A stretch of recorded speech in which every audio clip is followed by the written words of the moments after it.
Friends, मैं doctor तृप्ति विजयवर्गीय अपने YouTube channel पर आप लोगों का वेलकम करती हूँ। मुझे बहुत खुशी है कि मेरे बनाए हुए वीडियोस आपको पसंद आ रहे हैं और आपके एग्जाम्स में वो सपोर्ट भी कर रहे हैं। अब आज मैं आपको बताने वाली हूँ स्टॉक लेजर। देखो, सबसे पहले ये चीज क्लियर रखो कि स्टॉक लेजर और स्टोर लेजर दोनों एक ही बात है, दोनों एक दूसरे के पर्यायवाची शब्द है, सिनोनिम है। क्लियर? अब दूसरी चीज, आपके सामने एक चीज आ सकती है कि स्टोर लेजर या स्टॉक लेजर जो है उसका बिन कार्ड के साथ में क्या रिलेशन है। तो आपको ये दोनों चीज बताती हूँ। जरा देखो मेरे बोर्ड पर, यहाँ लिखा है मैंने बिन कार्ड्स एंड स्टोर लेजर, और इसके नीचे मैंने लिखा है दोनों ही स्टोर रिकॉर्ड्स हैं। याद रखो, दोनों ही स्टोर रिकॉर्ड्स हैं। यानी किसी भी फैक्ट्री या मैन्युफैक्चरिंग यूनिट में जो स्टोर के अंदर रिकॉर्ड्स को मेंटेनेंस किया जाता है उसको दो तरीके से किया जा सकता है, एक बिन कार्ड के फॉर्म में और एक स्टोर लेजर के फॉर्म में। अब दोनों क्यों किए जाते हैं ये समझने की बात है। दोनों किस लिए किए जाते हैं ये समझ लो। देखो, अगर अकाउंट सेक्शन की बात करोगे ना तो स्टोर लेजर रिकॉर्ड किया जाता है स्टोर के बारे में। फिर से ध्यान से समझना, कोई कंफ्यूजन नहीं होना चाहिए। जो अकाउंट्स डिपार्टमेंट होता है वो हमेशा स्टोर या इन्वेंट्री का रिकॉर्ड रखने के लिए स्टोर लेजर को मेंटेन करता है, जबकि एक स्टोर कीपर जो होता है वो स्टोर के मटेरियल का रिकॉर्ड मेंटेन करने के लिए बिन कार्ड को मेंटेन करता है। Are you getting my point? आपको मेरी बात समझ में आ रही है? स्टोर कीपर तो बिन कार्ड को मेंटेन करता है और जो अकाउंटेंट होता है या अकाउंट्स डिपार्टमेंट होता है उस फैक्ट्री का, वो हमेशा स्टोर की इन्वेंट्री के रिकॉर्ड को रखने के लिए स्टोर लेजर या स्टॉक लेजर को मेंटेन करता है। क्लियर है? तो अब ये दोनों लोग एक ही काम के लिए अलग अलग तरीका क्यों अपनाते हैं ये समझने की बात है। देखो, स्टोर कीपर को क्या करना होता है, स्टोर कीपर को ये ध्यान रखना होता है कि उसके स्टोर में कौन सी चीज आई, कौन सी चीज उसने इशू की। यानी कहने का मतलब क्या है, उसने किस तरीके से क्या चीज तो रिसीव करी है और क्या चीज इशू करी है। क्लियर है? बिन कार्ड में हम क्या करते हैं, रिसीविंग की, इशू की और उसके बैलेंसिंग को रिकॉर्ड किया जाता है। यानी क्वांटिटी ऑफ मटेरियल्स, उसको वो रिकॉर्ड करता है, कितना दिया, कितना लिया और अब मेरे पास कितना है। That's it.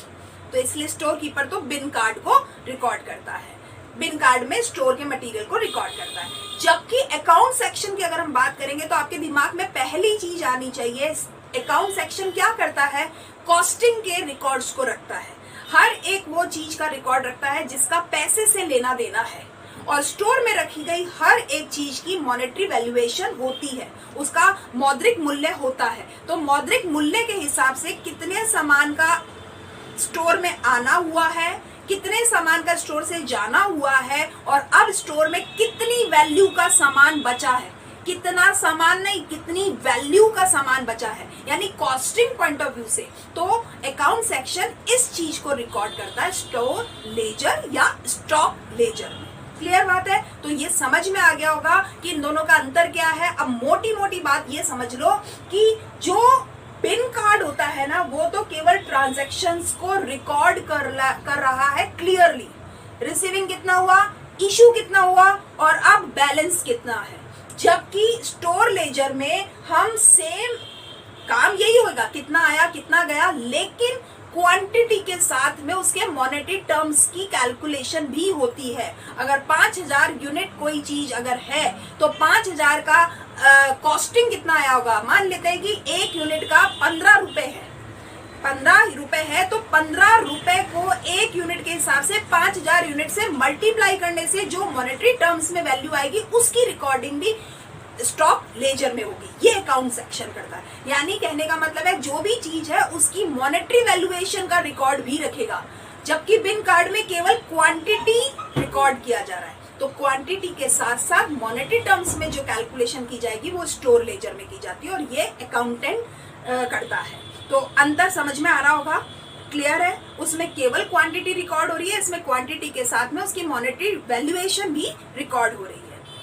मोटा अंतर अगर समझ में आ गया तो आगे की बात बिल्कुल आसान हो जाएगी। ये मोटा अंतर फिर से बता रही हूँ, जो स्टोर कीपर है वो बिन कार्ड रखता है और अकाउंट्स डिपार्टमेंट मेंटेन करता है स्टोर के मटेरियल को रिकॉर्ड करने के लिए स्टॉक लेजर को।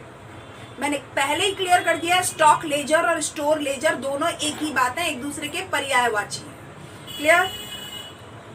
बिन कार्ड में हम केवल क्वांटिटी के रूप में कितनी सामग्री, मात्रा के रूप में हम उसका कितना रिसीविंग हुआ है यानी प्राप्ति कितनी हुई है, इशू कितना किया है यानी कितना निर्गमित कर दिया है या जारी कितना किया है, और आज संतुलन क्या है, बैलेंस क्या है, इसका रिकॉर्ड किया जाता है। जबकि स्टोर लेजर में इन सब के साथ साथ उसकी मॉनेटरी वैल्यूएशन भी, मौद्रिक मूल्य का भी कैलकुलेशन किया जाता है कि आज पूरे साल भर की शुरुआत में हमारे पास बैलेंस था 5000 यूनिट का, पूरे साल भर के दौरान कोई पर्टिकुलर चीज है वो 2000 यूनिट और आई तो अब 7000 होना चाहिए, लेकिन क्योंकि इशू 5000 और हो गई है तो अब बचा केवल 2000।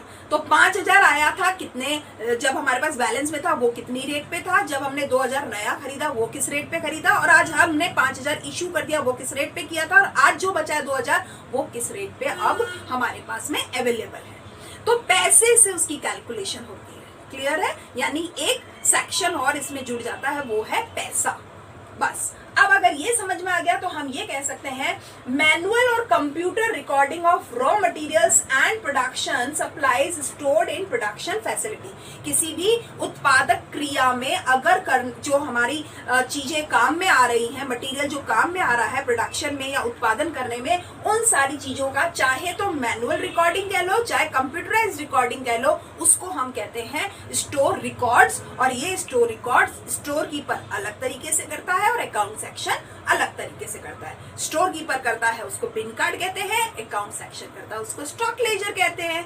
यहाँ तक मोटी मोटी बात समझ में आ गई होगी। मैंने पूरी कोशिश करी है कि मैं आपको कहीं भी कोई चीज में कंफ्यूजन ना रहने दूं, लेकिन फिर भी अगर कोई कंफ्यूजन हो तो आप मुझे बताइएगा, और अगर ये वीडियो समझ में आ रहा है और आपका कंसेप्ट क्लियर हो रहा है तो भी मुझे बताइएगा। मैं हमेशा आपके कमेंट्स को वेट करती हूँ कि मेरे स्टूडेंट्स को कोई भी कंफ्यूजन नहीं रहना चाहिए।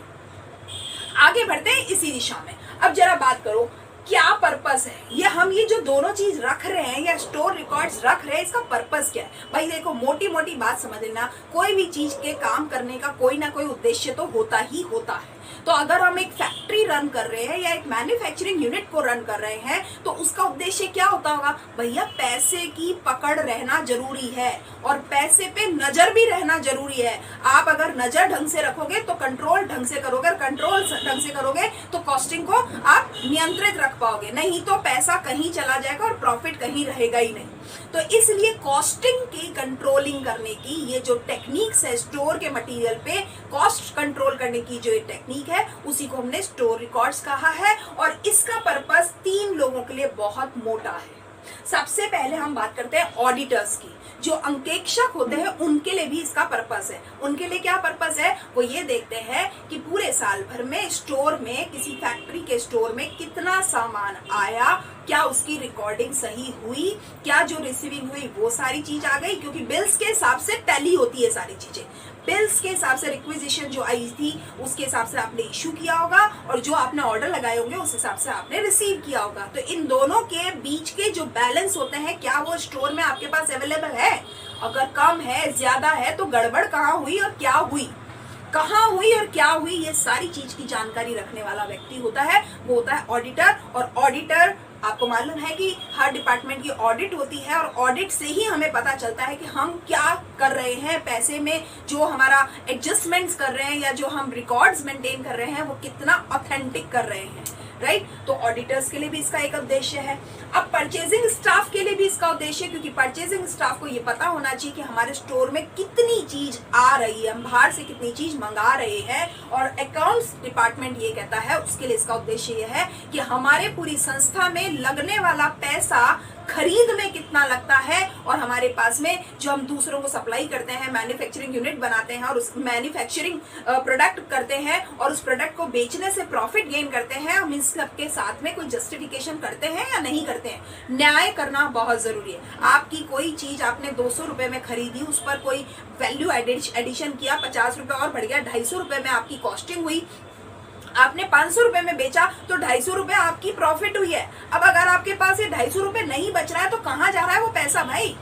अगर 200 रुपए की खरीद है आपकी कच्ची सामग्री और 50 रुपए वैल्यू एडिशन किया है और आपकी 250 रुपए में कॉस्टिंग आ रही है, तो अगर 500 में बेच रहे हो तो 250 प्रॉफिट शो होना चाहिए ना। अगर नहीं हो रहा है तो पता करो, क्योंकि क्योंकि एक यूनिट नहीं है भाई, हजारों लाखों में यूनिट बनती है और ये बहुत बड़ा अमाउंट बन जाता है। तो इन सारी चीजों का मेंटेनेंस किया जाता है। तो अकाउंट सेक्शन के लिए इसका अलग पर्पस है। अब जरा बात करते हैं इंफॉर्मेशन की, बात करते हैं किस तरह की इंफॉर्मेशन रिकॉर्ड की जाती है स्टोर रिकॉर्ड्स में। दो तरह की इंफॉर्मेशन रिकॉर्ड की जाती है बच्चों। एक होता है यूनिट क्वांटिटीज ओनली, केवल क्वांटिटीज, यूनिट की क्वांटिटीज को रिकॉर्ड किया जा रहा है। उसके लिए मुझे बताने की जरूरत नहीं है, आपको समझ में आ गया होगा, केवल और केवल बिन कार्ड रिकॉर्ड किया जाता है। अगर कॉस्टेड जो क्वांटिटी की कॉस्टिंग है उसको रिकॉर्ड किया जा रहा है, वो इन्फॉर्मेशन को रिकॉर्ड किया जा रहा है, तो आपको समझ में आ रहा होगा कि स्टोर लेजर की बात करी जा रही है। स्टोर लेजर और स्टॉक लेजर दोनों एक ही होता है। स्टोर और स्टॉक हम एक ही बात कह रहे हैं। यहाँ तक की बात समझ में आ गई। ये मैंने यहाँ लिख भी दिया है कि stock ledger is same as the store ledger. Clear?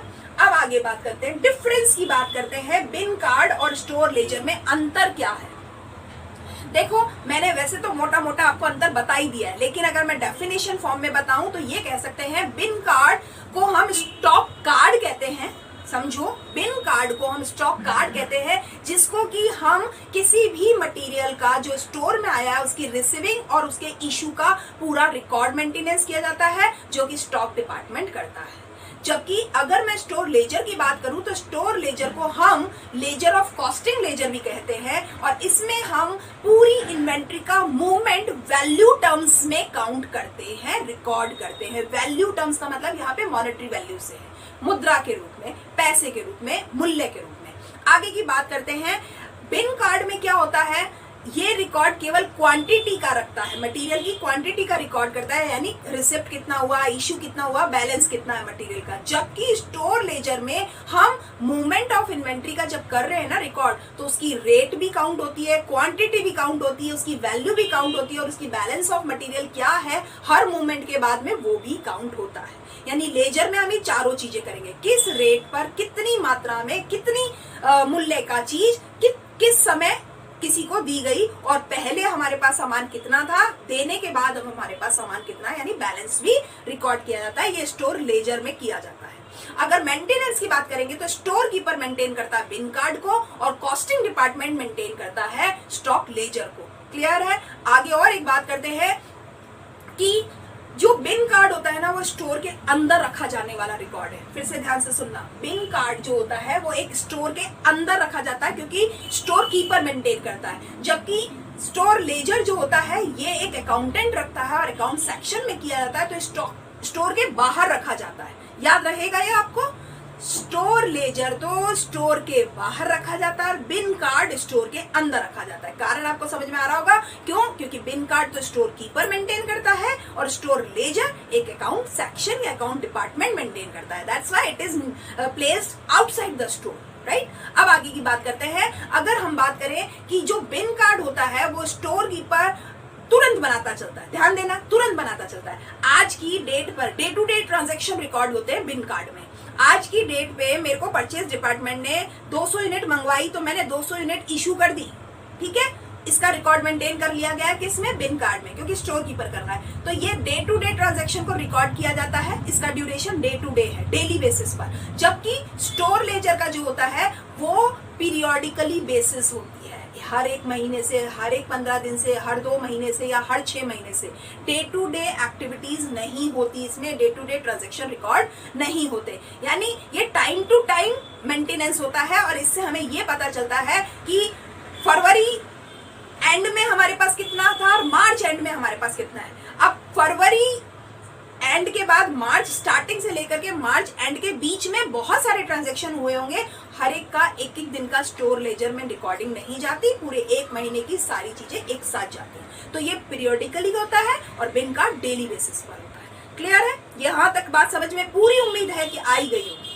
मुझे लगता है कि मैं आपकी जो जहाँ पे आपका उलझाव हो सकता है मैं वहाँ पे पूरा टाइम देती हूँ, और जहाँ पे मुझे लगता है कि अब आपको समझ में आ गया होगा तो मैं आगे बढ़ जाती हूँ। क्लियर है? अब यहाँ पे ये सारी चीज जब समझ में आ जाती है तो हम ये कह सकते हैं कि बिन कार्ड जो है वो इंफॉर्मेशन डिलीवरी का काम करता है, जबकि स्टोर लेजर आपके रिकॉर्ड्स का काम करता है, वो भी अकाउंट्स के रिकॉर्ड्स का काम करता है। ये मैंने डिफरेंसेस में लिखा है कि बिन कार्ड स्टोर में रखा जाता है, लेजर आउट ऑफ स्टोर रखा जाता है। बिन कार्ड में केवल क्वांटिटी को रिकॉर्ड किया जाता है, लेजर में क्वांटिटी और कॉस्टिंग को रिकॉर्ड किया जाता है। बिन कार्ड एक डॉक्यूमेंट है, जबकि ये अकाउंट रिकॉर्ड है।